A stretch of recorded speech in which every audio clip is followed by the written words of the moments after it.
哦，没钉子了。你在中国装修算是5流的级别。哎呀，管他几流的，我也不在中国装，就在老挝搞，对吧？在这边能混碗饭吃就行了，管他几流的。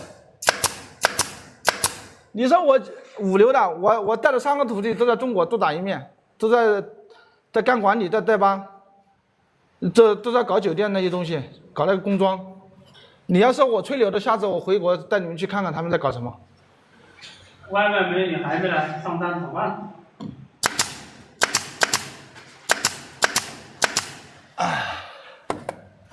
这个地方不一样，环境决定你的手艺，你的工艺。来了，来啦！人呢？看看。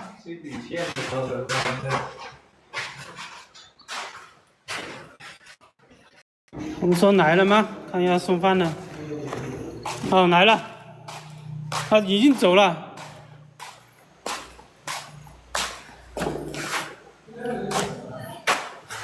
走了。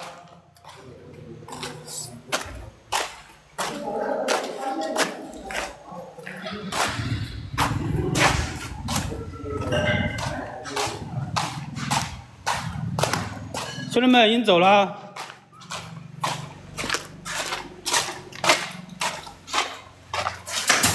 叫进来。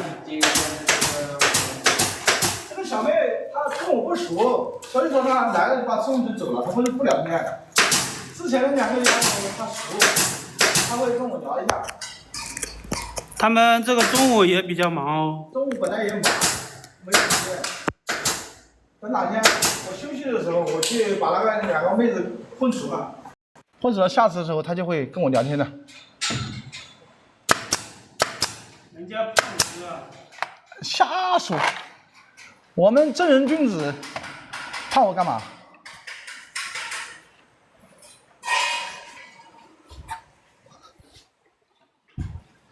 思想不要那么龌龊嘛，单纯一点嘛。你们就不能去店里吃饭吗？还要送来？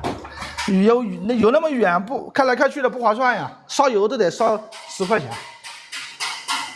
而且关键是节约时间呀，节约时间呀。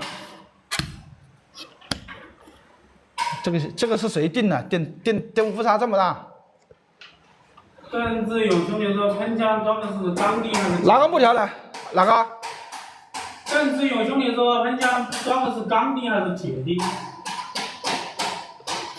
这个就是铁钉啦 ，F30枪钉，不是钢钉。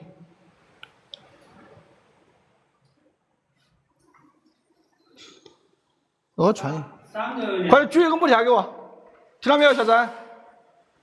木条。